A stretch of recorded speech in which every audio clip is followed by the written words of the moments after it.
ने वाली चुड़ैल।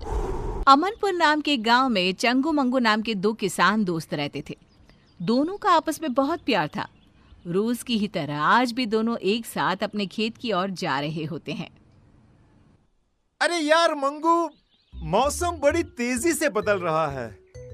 बता, क्या लगता है तुझे, इस बार फसल हो पाएगी? हाँ, क्यों नहीं हो पाएगी भाई। मेरे पास तो फर्टिलिक्स है, मैं शहर से लाया हूँ। ओ, खाद तो अरे वो तो हमारे पास भी है। सब गुड़ गोबर कर देता है तू, ये शहर में मिलता है। अरे तू कहाँ से पाएगा, बहुत महंगा मिलता है ये। दिखा दी ना अपनी औकात।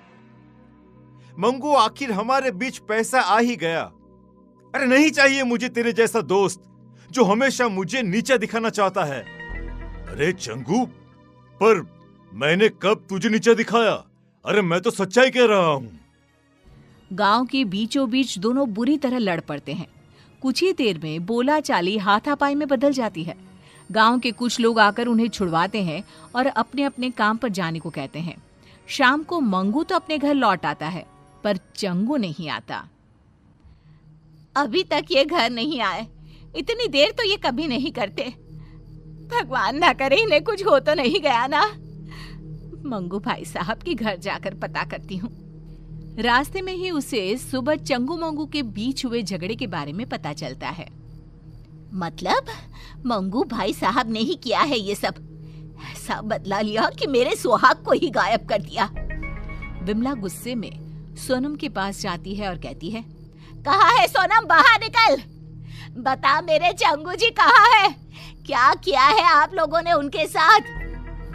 तभी उन सबके सामने अपने हाथ में चंगू को उठाए एक चुड़ैल हवा में उड़ती हुई आती है। मरोगे, सब मरोगे।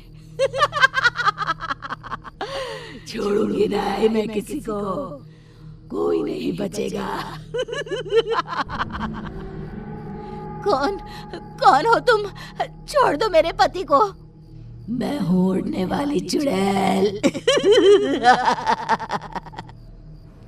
सबकी आंखों के सामने वो चुड़ैल चंगू को उड़ाकर ले जाती है। बचाओ, बचाओ! अरे अरे कोई बचाओ मुझे! उसी रात से गांव में उड़ने वाली चुड़ैल का साया मंडराने लगता है। अगली सुबह केसारी लोटा लिए खेत की तरफ जा रहा होता है। तभी चुड़ैल उड़ती हुई आती है और उसे हवा में उड़ाकर ले जाती है। अरे चुड़ैलिया, मुझे छोड़ दे मुझे चुड़ैलिया। अरे चाहिए तो मेरा ये लोटा ले ले। तेरे लोटे का मैं क्या करूंगी? मुझे जो तेरी चर्बी चाहिए, चर्बी। चुड़ैल चंगू की तरह ही केसारी को गांव के बीचों बीच हवा में घुमाती हुई गायब हो जाती है। धीरे धीरे चुड़ैल का प्रकोप गांव में बढ़ता ही जाता है। आए दिन कोई ना कोई गांव से गायब हो जाता। धीरे धीरे कर लोग घर से निकलना भी बंद करने लगते हैं। फिर एक दिन, ऐसा कब तक चलेगा? अरे कब तक हम लोग घर पे बैठे रहेंगे? अब तो कोई अपने घरों के छत पर भी नहीं जाता। इस चुड़ैल से छुटकारा पाने का कोई ना कोई रास्ता तो निकालना ही पड़ेगा। हाँ जी, बिल्कुल सही कह रहे हैं आप। अरे पर हम लोग करेंगे क्या? पीछा करेंगे उस चुड़ैल का। पता तो करना ही होगा कि वो चुड़ैल गांव वालों को कहाँ ले जाती है। पर वो तो अचानक ही कहीं गायब हो जाती है। कहाँ से हम पता लगा पाएंगे कि वो कहाँ जाती है? गेहूं की एक पोटली तो लाना सोनम। ये पोटली ही आज सभी गांव वालों का ठिकाना बताएगी। शाम को मंगू जानबूझकर हाथ में एक गेहूं की पोटली लेकर गांव के चौराहे से गुजरता है। उसे देखते ही चुड़ैल उसे उठा ले जाती है। फंस ही गया, चुड़ैल के जाल में फंस गया। फंसी तो तू है चुड़ैल, मंगू के जाल में। हमेशा की तरह चुड़ैल गांव के बीचों बीच उड़कर मंगू को लेकर गायब हो जाती है।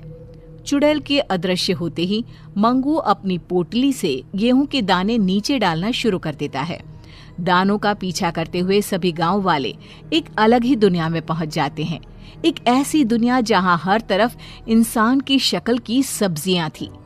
और तो कौन नया गांव मालूम पड़ता है। अरे भैया वो देखिए हमारे चंगू जी पेड़ पर आधे टमाटर बनकर लटक रहे हैं। अरे कुछ कीजिए, उनको बचाइए ना। अरे वो देखो भिंडी, केसारी ही लागत है। मतलब उड़ने वाली चुड़ैल सभी को सब्जी में बदल देती है। मतलब ये सभी सब्जियां इंसान ही हैं। इन लोगों को हम बचाए तो बचाए कैसे? तभी पेड़ पर लगा एक टमाटर कहता है, इस गांव को श्राप है कि अगर किसी ने एक भी सब्जी तोड़ी तो सभी की सभी सब्जियां इंसान में बदल जाएंगी। पर चुड़ैल के रहते कोई सब्जी को छू भी नहीं सकता। अरे वो आती ही होगी, तुम लोग भी कहीं छुप जाओ, जाओ जल्दी। ये सारी बातें मंगू सुन लेता है। वो चालाक तो था ही। वो चुड़ैल से कहता है, जो मर्जी तुम्हारी, वो सब्जी मुझे बना दो, मगर बाहर धूप में जो सब्जियां सड़कर टूट गई तो?